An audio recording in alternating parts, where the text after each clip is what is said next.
আসসালামু আলাইকুম রহমতুল্লাহ বারাকাত। তৌফিক আলাই আছি আপনাদের সঙ্গে। আশা করি আপনারা প্রত্যেকেই ভালো আছেন।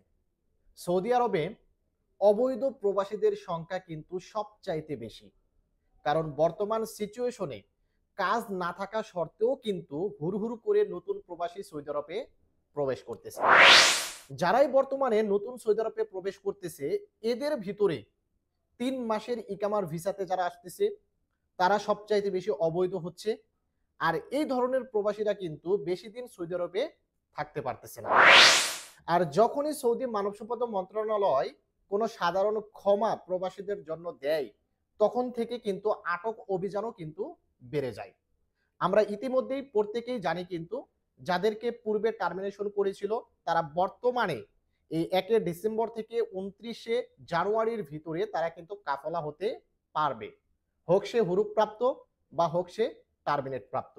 এরা কিন্তু প্রত্যেকেই এই ৬০ দিনের ভিতরে কিন্তু কাফালা হতে পারবে। যখনই কোনো সাধারণ ক্ষমা দেয়, তখন থেকেই কিন্তু আটক অভিযান বেড়ে যায়। আর এই আটক অভিযানে সবচাইতে বেশি কিন্তু বাংলাদেশী প্রবাসীরা কিন্তু আটক হচ্ছে। কারণ সৌদি আরবের ভিতরে যে সকল দেশের প্রবাসীরা আছে, এর ভিতরে বাংলাদেশী প্রবাসীরাই কিন্তু সবচাইতে বেশি অবৈধ। আর যারা হুরুপ-প্রাপ্ত তাদেরকে ধরে যদি একবার দেশে পাঠিয়ে দেয়, তাহলে তারা কিন্তু আর নতুন করে নতুন ভিসায় সৌদি আরবে প্রবেশ করতে পারে না। এবং আরো কিছু প্রবলেম রয়েছে, যে সকল প্রবলেমের কারণে কিন্তু সবচাইতে বেশি প্রবাসীরা আটক হচ্ছে। তো প্রবলেমগুলো কি কি এবং গত সপ্তাহে কি পরিমাণ প্রবাসী আটক হয়েছে, আজকের ভিডিওতে এই বিষয়ে তথ্য দেওয়ার চেষ্টা করব। তো গত সপ্তাহে মোট প্রবাসী আটক হয়েছে ২০,১৫৯ জন। ২০,১৫৯ জন প্রবাসী কিন্তু গত সপ্তাহে আটক হয়েছে। পূর্বের তুলনায় কিন্তু অনেক বেশি।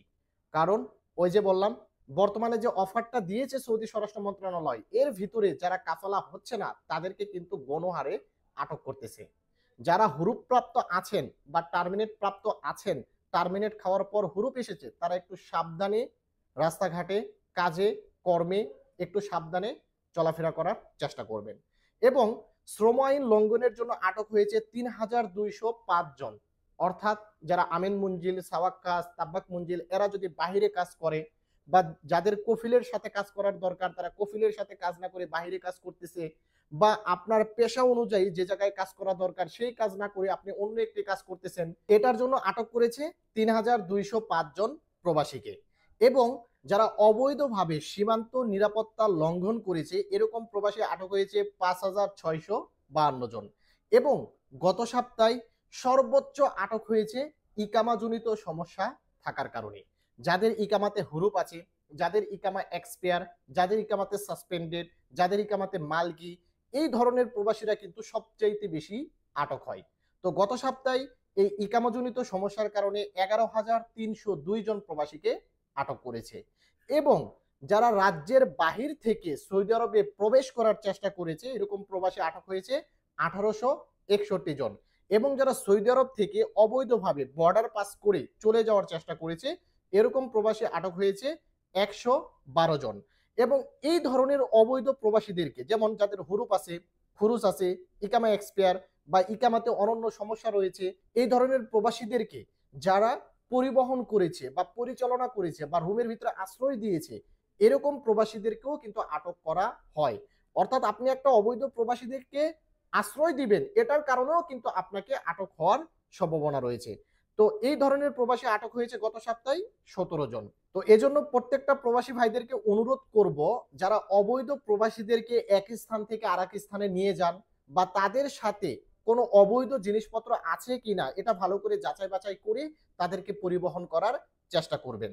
এবং গত সপ্তাহে ৯,৪৬১ জন প্রবাসীকে তাদের নিজ নিজ দেশে কিন্তু পাঠিয়ে দিয়েছে।